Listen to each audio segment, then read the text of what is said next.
in terms of visiting the sick, in terms of visiting your neighbors, in terms of preaching the gospel, and letting men and women know that God is love, Jesus saves, and he's coming soon. This morning we are going to talk about aneurysm. It's spelled A-N-E-U-R-Y-S-M. Funny spelling, but very, very important word. Now, what is an aneurysm? An aneurysm is actually a weakening of walls in a blood vessel of your body. Aneurysms could occur anywhere in your circulatory system, but they mainly affect the aorta, which is your main blood vessel that goes from your heart to supply your brain and your body with blood.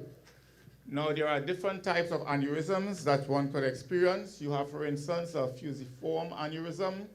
That's where both sides of the blood vessel is weak, and as a result, the pressure in the vessel tends to cause it to bulge.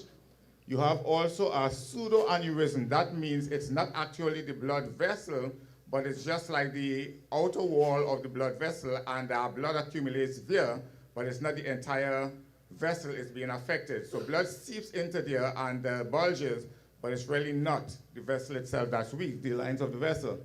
A saccular aneurysm is one that takes place on one side. In other words, that means just one side of the blood vessel. Remember, your blood vessels are like tubes or like a hose.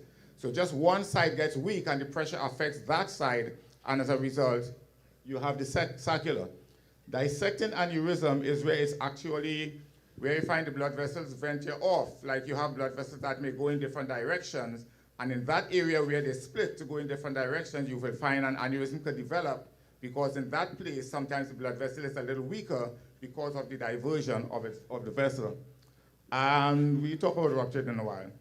Now, in terms of aneurysms, you have a cerebral aneurysm. That's what happened in your brain. When you have a cerebral aneurysm in your brain, what it does as it gets bigger, it presses against nerves, and it can have several effects. Then you have a rupture, and if you have a rupture of that aneurysm, well, then you have a different situation. According to how bad it is and where it is and what neurons or brain cells that are affected, it could lead to certain symptoms, which we'll talk about in a little while. Or let me tell you one time, sorry. Symptoms include, for instance, severe headache, rapid onset of neck pain and stiffness, increased drowsiness, paralysis, seizures, impaired speech, and impaired vision. That's a brain aneurysm. You also have, well, the brain bleed is, when it ruptures again, you get a brain bleed. You also have what you call a thoracic aneurysm. Thoracic aneurysm is that which takes place in your chest area, because your aorta, which is the main blood vessel from your heart, goes also through your body. It goes through your chest, and it goes through your abdomen, then diverts to your legs, your arms, and so on. So in a thoracic aneurysm, what happens is that you will have a rupture in the area where the aorta passes through your chest. Some of the symptoms of that is pain in the chest, back and neck, coughing, breathlessness, swallowing difficulties, hoarseness of the voice, swelling in the arms, and constricted pupil or drooping of one eye. You have also an abdominal aortic aneurysm. In an abdominal aortic aneurysm, what happens is that the aorta ruptures, or not ruptures, sorry, swells in the abdomen area, and that can rupture, as you see in the photograph there. When that happens, brethren, you will have many problems, like death could be the result eventually, but you will have a loss of blood supply in the lower areas or the areas further to the aneurysm. The organs that receive blood from that part of the aorta will also suffer deficiency in blood. Those organs could die because they lose blood supply, and if you don't have blood, you don't have oxygen, you don't have nutrients, and your organs can die. Some of the symptoms of this aortic aneurysm is belly or lower back pain, swelling in the abdomen, nausea, vomiting, rapid heart rate, and sometimes if you feel your tummy, you may actually feel like a heartbeat in your tummy. That is some of the symptoms that you can have with an aortic aneurysm. Now, causes of aneurysms could be, for instance, you have the weakness of the blood vessel. That could be caused congenitally. In other words, it's something you're born with. It could be caused by certain defects as you grow up, some mutations. You could have plaque in the blood vessel that can cause it. You also could have trauma, like, for instance, something pressed on you and crush your chest or whatever. It could weaken the blood vessel that way. And also diseases, like sexually transmitted disease or other diseases. When you have such an aneurysm, it's called a mycotic aneurysm.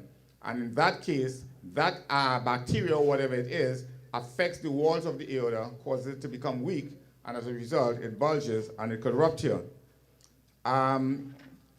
Before I go into treatments, I want to tell you that I am speaking to you on this because I myself had one of these. I actually had an aortic aneurysm, and in my case, because of the area that was affected, there was only one way to do my procedure, and it was through what they call an EVA, which I will talk to you about in a while. So let me just go into the treatment. Cerebral aneurysm. In cerebral aneurysms, what they do, there are two ways they can treat it. You have what is called coiling, and in that case, the coiling is where you send through a guide wire, a little wire coil inside of that guide wire, and you release it into the bulb there, as you see in coiling.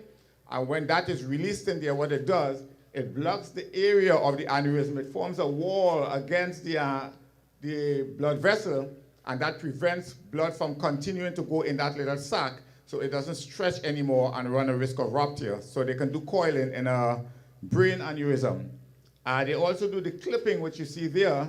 And the clipping, what it does, that clip, it will stay there permanently. They will make an incision, they will put the clip in there, and they'll fasten it onto the aneurysm where the bulge is.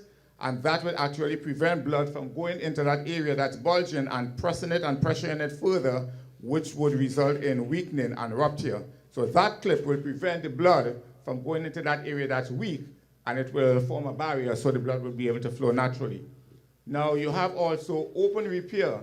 In open repair, what they do is that they will open your abdomen and possibly your chest, and they will have to open you, and what they do, they will cut out the aneurysm, or they will just graft on it, and then they would close back the area of your aorta, the lining, and that would be a permanent graft. So in that, which is what you see on your left, that is what they would do for an open repair. So they graft so that that weak area is removed, and a graft is put that would continue to allow the blood to flow normally.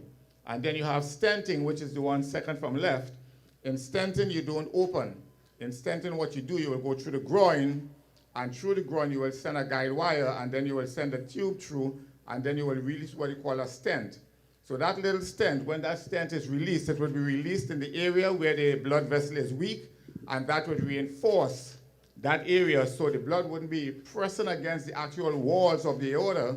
It will be actually going through the stent. So the stent would be like the new vessel. The walls would be there, but because the stent is in there, the blood will be actually going through the stent and wouldn't exert its pressure against the weak walls of the aorta. This is the procedure that I had, and that was what they call the stenting. Reason being, the doctor said to me, there is no way that we can open you, you will not do well. So the only way they could have done mine is through a stent. Now the interesting thing in my situation is because of the location of my aneurysm, it was from what they call the celiac trunk all the way down to my renal arteries. So the doctor had to go in and put a stent. Now when you put a stent, because you have blood vessels coming off the aorta, then those organs that receive blood from those blood vessels, once you put a stent, all of them would get blocked. So you wouldn't be able to supply. So he had to go in that stent and make holes in order to connect so that he would be able to, my organs would be able to get blood. He told me, he said, I have 40 minutes to do that. And that's it. But by the grace of God, he was able to do it. So I want to thank God that he had someone to do it. And it was one of those things, brethren. It's like looking at death in the face, but God is good.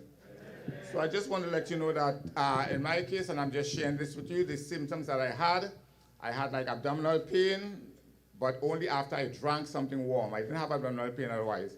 But what I noticed is that sometimes I'd be swallowing, like I eat something and it's not moving. It just sits there. Sometimes I drink water and I feel it just sit there, it's not moving. I also had a severe constipation.